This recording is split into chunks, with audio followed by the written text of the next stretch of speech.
My name is Ryan, tour guide for today's journey. So for your safety and comfort, please remain seated while the tram is in motion. Just hold here.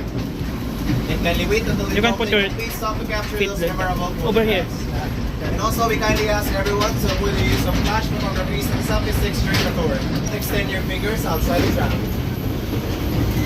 So inside we have 3 white lions that were bred and raised care from France. Hala, Tora. Now this is a 1.2 hectare area where they can roam freely and exhibit their natural behavior. Bitaw. Now these lions are all male, all of them are siblings, and they are turning 10 years old this May 16. 10 years old. Oy, May 16, hapit na. Hapit na. Hapit na mag-birthday. Hi. As you notice the lions are resting, it's because these animals po are nocturnal. Meaning active lang sila during the night time. Igit ka night time, balik sa ilang buhaton. Parang sila ma'am or side mo doon sila sa tram. Really? Nindot gid ka night time. Not that yung night time. Ang set up rin during... Okay, wa man mi kauban. Nakakiro eh. Oh, lagi ma'am kay need mo guna og 12 ka people ag aya sila makakuan sa night. Yeah. Kapila sa pakaunon bay. Once a day na sila pakawanan sir, lang ginakaon is dressed chicken o beef totaling to 5 to 8 kilograms per lion per day. Ha? Wow. Pero ilang kaya Ano yung makaon mga sa bayan? Endangered. endangered na sila ang mga wild 8 kilos per day kada usa. Yes sir, pero lang makaya nila consume sa wild is 40 kilograms.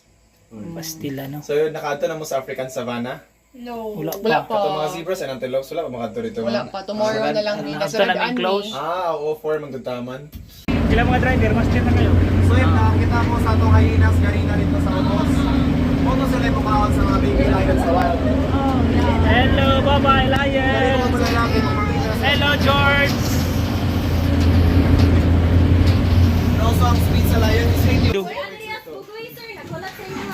Nas bugoy diha, delikado na. Wala si Bugoy sa sulod. Sige na, Fran. Say goodbye to Bugoy.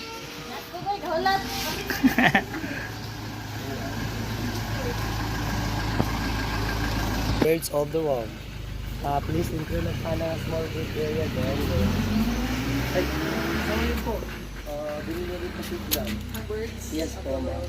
Okay ra, okay ra. Birds ramon pud ka to. Lapas ng for 30. Amang camel. Dera, Fran. Sorry guys, first. Tagpo po ng camel na. Ride it. Daghan eh. Dili pwede ma-feed. Actually, Kuya FJ already feed the camel during our trip in Maasin. Unsa pa idara tanaw? Gamay pa ka. Just like him.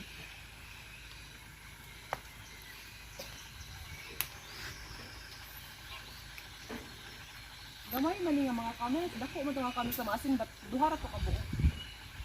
Dili pwede ma-feed, sir? Yes ma'am. Natulaot po. Nami camel sa Maasin, sa Leyte, Ito. kabuok.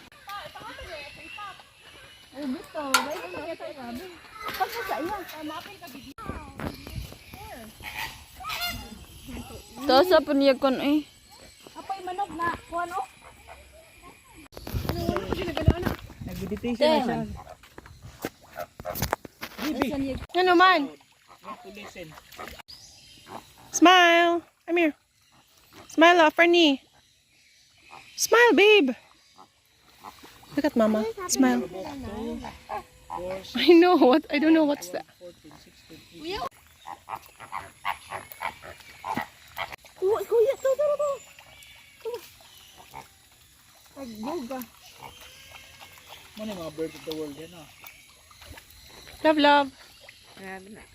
Ano ba diya? They like duck. Mama, their feet. Close na.